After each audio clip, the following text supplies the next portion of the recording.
Halo Bapak Ibu, saudara-saudari sekalian, lovers and haters. Salam cerdas Indonesiaku. Jumpa lagi kita pada kesempatan kali ini. Bagi Anda semua yang belum subscribe channel saya, silakan subscribe channel saya. Tekan loncengnya agar Anda dapat notifikasi setiap kali saya mengupload video-video saya. Oke. Pada kesempatan kali ini saya akan membahas sebuah rahasia. Ya, sebut saja rahasia. Saya sering ditanya oleh sebagian teman atau orang-orang yang di dalam perjalanan hidup saya akhirnya menanyakan hal ini berkali-kali gitu. Saya waktu pertama kali menjawabnya bingung juga gitu, karena yang ditanyakan itu saya sejujurnya ketika itu, sekarang saya sudah tahu, saya tidak bisa memformulasikannya. Maksudnya apa, Pak? Begini, pertanyaannya sederhana. Pak, apa rahasia kesuksesan hidup Anda? Saya bilang, sukses itu variatif ya, atau beda-beda penafsirannya. Enggak, menurut saya Bapak itu sukses. Ya, tapi kan saya belum sesukses misalnya Bill Gates misalnya. Ya, nggak usah gitu, Pak. Maksudnya di level Bapak sekarang ini, Bapak sukses. Boleh dong dibagi rahasianya. Saya bilang, saya tidak mengikuti formula apapun. Ya, saya jalani saja hidup saya ini. Ya pasti, tapi ada sesuatu dah yang atau serangkaian hal yang bisa menyebabkan Bapak menjadi seperti ini. Apa ya gitu ya. Dulu waktu saya ditanya hal seperti itu, saya agak sulit terus terang untuk menjawabnya. Kenapa? Karena saya merasa apa yang terjadi atas diri saya sekarang ini ya tentu tidak terjadi secara otomatis. Tentu ada serangkaian proses yang membawa saya ke titik ini. Oleh karena itu saya coba merangkumkan. Begini, saya harus ceritakan dulu latar belakang saya. Saya sebenarnya berasal dari keluarga yang biasa-biasa saja, bahkan cenderung kekurangan. Oke, bahkan saking kekurangannya saya harus rela disekolahkan di STM selulusnya saya dari SMP. Iya, STM. Sekolah tawuran melulu. Serius, sekolah teknik menengah. Saya tidak ambil SMA. Baru tahu ya. Oke. Jadi lulusnya saya dari SMP, saya masuk STM karena keadaan ekonomi keluarga yang pas-pasan. Dengan perhitungan kalau saya waktu itu dimasukkan SMA, keluarga saya berpikir tidak ada biaya untuk memasukkan saya untuk kuliah. Daripada putus dari SMA tidak kuliah, mendingan STM saja kamu, supaya setelah lulus kamu bisa kerja. Kira-kira begitu. Ya sudahlah, kan yang cari uang bukan saya kan. Akhirnya ya saya nurut. Nah, sebelum lulus SMP, parahnya lagi, sejak SD gitu ya, saya itu istilahnya selalu minus begitu ya. Ya nggak jelek-jelek amat sih ya. Jadi kalau matematik atau apa kayak gitu, bahasa Indonesia itu paling tinggi itu 7. Paling tinggi. Rata-rata 5,6, serius. Jadi yang namanya pantat saya dulu itu sudah baal dengan sabetan rotan ibu saya. Serius. Ya. Tapi meskipun di rotan berkali-kali pun itu tidak membuat saya tambah pintar. Begitu ya. mau sih supaya dapat angka 8 kayak gitu ya. Tapi tetap saja segitu-segitu saja. Oke. Nah, saya mulai terpacu untuk menjadi orang yang lebih baik dalam hal ini, dalam mencapai nilai-nilai ulangan ketika saya mulai masuk SMA. Kenapa? Begini. Sebenarnya dimulai dari kelas 6, saya mulai ketemu guru-guru yang membangkitkan motivasi saya. Sebelumnya, wah, guru-gurunya itu di mata saya guru-guru yang menyebalkan gitu ya. Nah, disitulah fungsi seorang guru. Kemudian begitu masuk SMP, ketemu lagi sejumlah guru yang memberikan saya motivasi lagi. Nah, di situ saya lebih terpacu. Alhasil ketika saya lulus SMP, meskipun saya diterima tanpa ujian di sekolah menengah atas negeri, tanpa ujian. Sekolah menengah atas negeri terbaik di Jakarta Barat, tapi karena saya harus mengikuti keinginan orang tua, saya masuk sekolah teknik menengah. Padahal kalau saya waktu itu masuk sekolah menengah atas negeri, waktu itu kalau tidak salah uang sekolahnya bahkan jauh lebih murah daripada sekolah teknik menengah. Tapi untuk pertimbangan jangka panjang, maka akhirnya saya terpaksa harus masuk sekolah teknik menengah yang juga baik, yaitu STM Kristen Penabur waktu itu. Nah, waktu saya lulus SMP 3 waktu itu, saya dapat ranking 3. Bayangkan dari SD yang buruk gitu ya.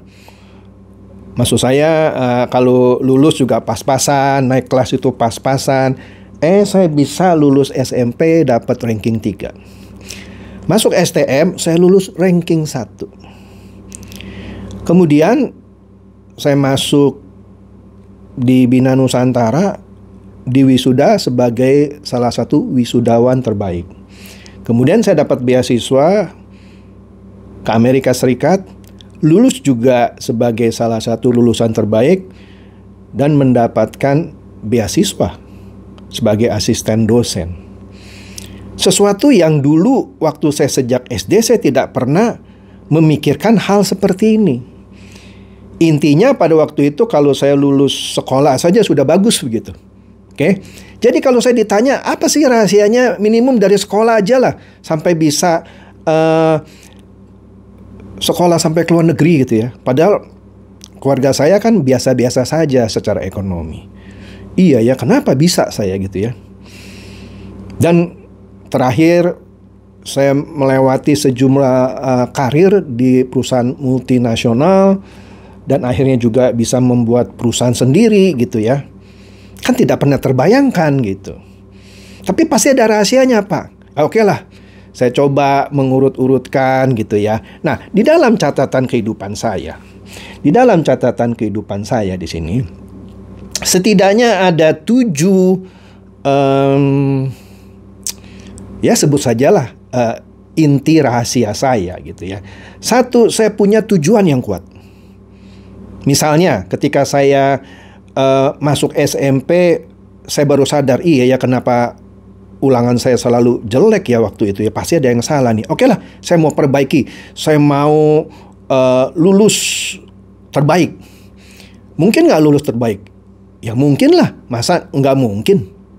Gitu, walaupun akhirnya cuma juara 3. Oke? Tapi tujuan saya masuk akal kan? Walaupun tidak tercapai, nggak apa-apa. Nah, tujuan yang tinggi kan kata orang gini, gantungkanlah cita-citamu setinggi langit. Ya boleh, tapi jangan ketinggian juga. Maksudnya, jangan sampai cita-citamu itu yang tidak masuk akal. Contoh, bolehkah misalkan saya bercita-cita untuk menjadi presiden Amerika Serikat? Boleh sih, cuman kalau sekarang saya tidak akan bermimpi untuk ke sana. Dari dulu pun saya tidak pernah bermimpi untuk menjadi presiden Amerika Serikat. Karena ada banyak syaratnya kan. Syaratnya salah satunya Anda harus warga negara Amerika Serikat. Jadi jangan pernah memimpikan sesuatu yang mustahil. Oke? Pak, tapi kan kalau kata orang-orang yang beragama, tak ada yang mustahil katanya ya. Yaitu silakanlah dia kalau mau pakai pengertian itu. Tapi saya tidak akan membuat suatu impian yang mustahil. Karena saya tahu mana yang mustahil, mana yang tidak mustahil. Atau begini deh, di usia saya yang seperti ini, masuk akal nggak kalau saya mencita-citakan untuk menjadi pembalap Formula One, juara Formula One lah gitu, di dalam waktu 3 tahun lagi? Ya nggak mungkin lah. Kenapa? Walaupun saya bisa mengendarai mobil, tapi kan ada syarat-syarat untuk menjadi pembalap Formula One. Ya, kan tidak bisa langsung masuk menjadi pembalap Formula One. Ada tingkatannya, dan saya tahu salah satu kendalanya adalah umur. Itu maksud saya membuat tujuan yang kuat sekaligus masuk akal. Jadi jangan sembarangan ngomong. Gantungkanlah cita-citamu setinggi langit. Oke? Tujuannya harus kuat, tetapi sekaligus masuk akal. Oke. Kemudian kekuatan relasi. Apa itu kekuatan relasi? Begini, di dalam kehidupan kita pasti ketemu dengan banyak orang. Setiap kali kita ketemu banyak orang, disitulah kita menjalin relasi. Ya kan? Kenapa? Setiap kali kita bertemu dengan orang baru, kita cari tahu latar belakangnya gitu ya. Siapa tahu di kemudian hari dan kita memerlukan pertolongan orang ini. Dan kita terus menjalin hubungan baik dengan relasi yang baru kita kenal misalnya. Dan kita pupuk terus. Apalagi setiap kali kita ada kesempatan bekerja sama, kita manfaatkanlah bekerja sama dengan relasi ini sebaik mungkin. Kenapa? Siapa tahu di kemudian hari kalau dia perlu kita atau kita perlu dia, itu bisa terjadi suatu hubungan yang saling menguntungkan. Ya, banyak kok orang yang sukses karena relasinya bagus. Ya, jangan salah ya. Kemudian hargai setiap pekerjaan. Jadi kalau Anda misalnya mendapatkan pekerjaan atau proyek atau apapun lah dari teman atau bos Anda atau siapa, hargai. Baik besar ataupun kecil, ya kan? Dalam setiap kali Anda melakukan pekerjaan Anda, lakukanlah pekerjaan Anda itu dengan penuh integritas. Ya kan? Anda tetap harus rendah hati setiap kali Anda melakukan pekerjaan ini gitu ya. Kemudian Anda harus selalu mau mendengarkan lebih banyak ketimbang Anda berbicara. Kesalahan banyak orang adalah rata-rata sih pada umumnya lebih banyak mau berbicara gitu daripada mau mendengar. Padahal yang dibutuhkan adalah orang yang mau mendengar lebih banyak ketimbang berbicara. Kemudian yang keempat, Anda harus punya keberanian dalam menentukan ketegasan atau berani tegas gitu sajalah. Sebabnya kalau Anda tidak berani tegas, Anda selalu bimbang gitu ya, atau bahkan pelin-pelan, itu Anda bisa dianggap sebagai orang yang tidak punya pendirian. Sehingga di kemudian hari jika ada orang yang mau bekerja sama dengan Anda, orang ini tidak mau ambil resiko. Wah, itu orang pelin-pelan. Jangan deh, misalnya. Tapi kalau Anda dikenal sebagai orang yang tegas dan di kemudian hari ada sebuah pekerjaan atau proyek yang membutuhkan orang berkarakter tegas, maka orang akan ingat Anda. Oke? Sehingga kesempatan-kesempatan akan lebih banyak datang ke Anda. Oke? Kemudian Anda juga harus punya disiplin yang tinggi. Apa itu disiplin yang tinggi? Begini, seseorang tidak akan bisa menjadi juara dunia renang misalnya. Ya. Jika dia tidak disiplin latihan. Apapun lah, Anda mau jadi juara panahan, Anda tidak bisa jadi juara panahan kalau Anda tidak disiplin latihan. Apapun, semuanya harus disiplin.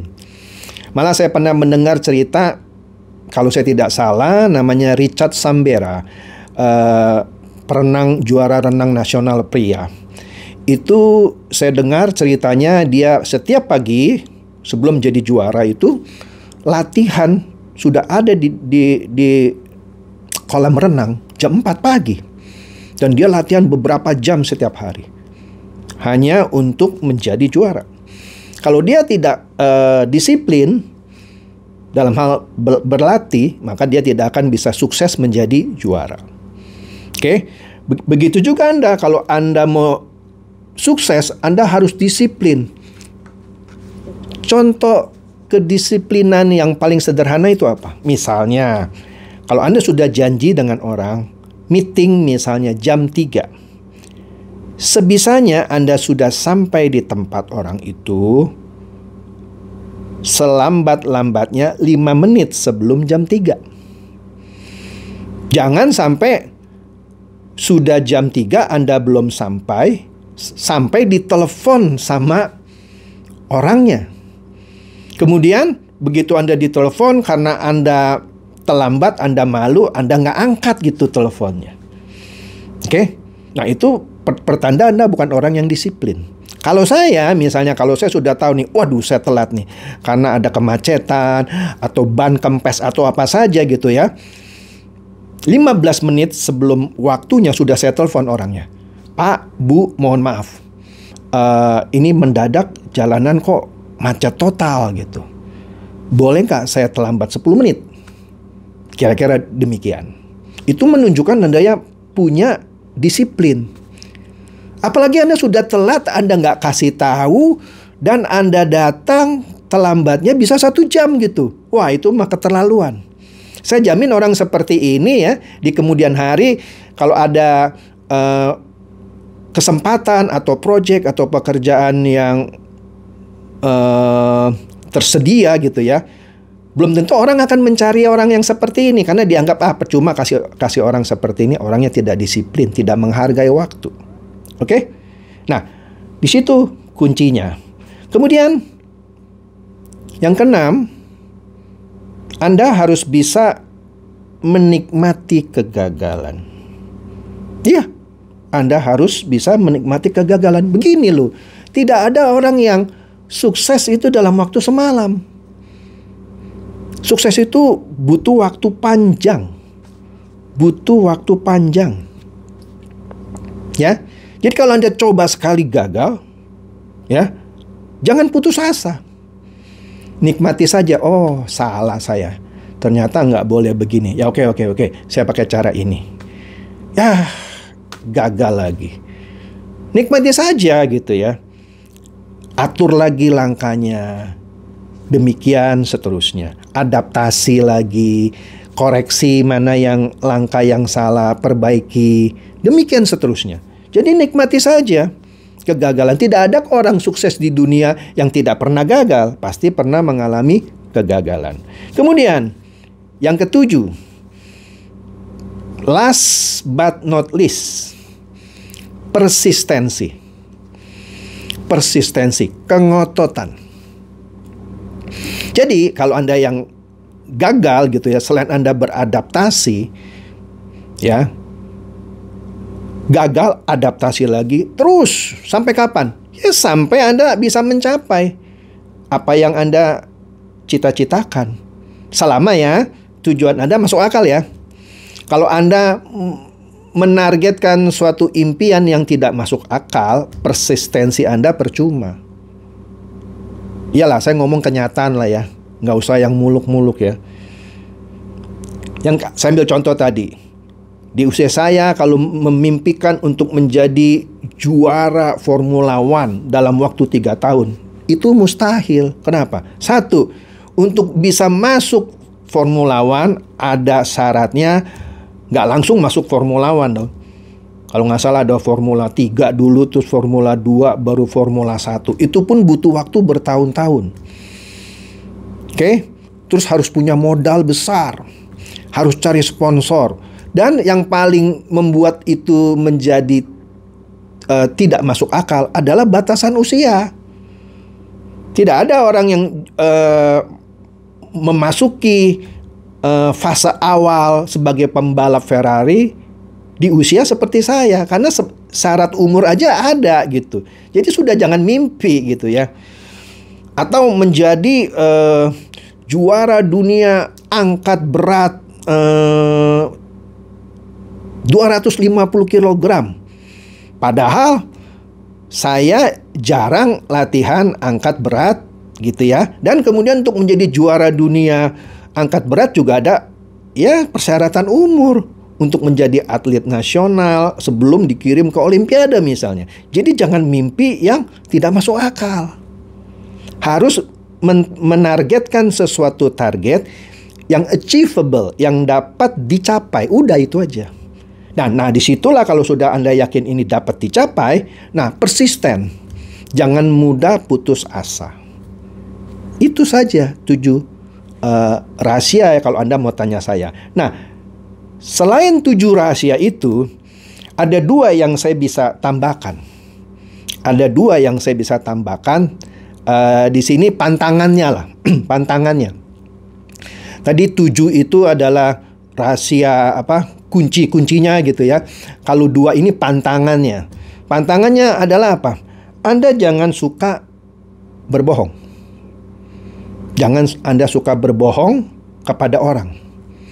Kalau Anda sekali saja berbohong kepada orang, apalagi sering melakukan kebohongan kepada orang, sehingga orang tahu, janganlah sama dia mah suka bohong. Nah, di situ Anda sudah mengecilkan peluang Anda untuk menjadi sukses. Kenapa? Karena orang kalau dengar nama Anda, udahlah, itu orang suka bohong. Suka bohong. Oke? Suka bohong. Seperti apa? Itu seperti si Ade Manja misalnya gitu. Ade Manja kan suka bohong. Itu sama seperti itu. Ya kan? Kemudian jangan suka berkhianat. Jangan suka berkhianat. Apalagi berkhianat kepada orang yang pernah menolong Anda. Kalau ada orang yang pernah menolong Anda, jangan pernah lupakan budi baiknya. Kalau Anda berkhianat kepada orang yang pernah menolong Anda akan mendapatkan referensi buruk. Ya, jadi kemudian hari jika ada orang mencari tahu siapa Anda, kemudian kebetulan bertanya kepada orang yang pernah menolong Anda misalnya, pasti orang itu bilang dong, wah jangan dah dia.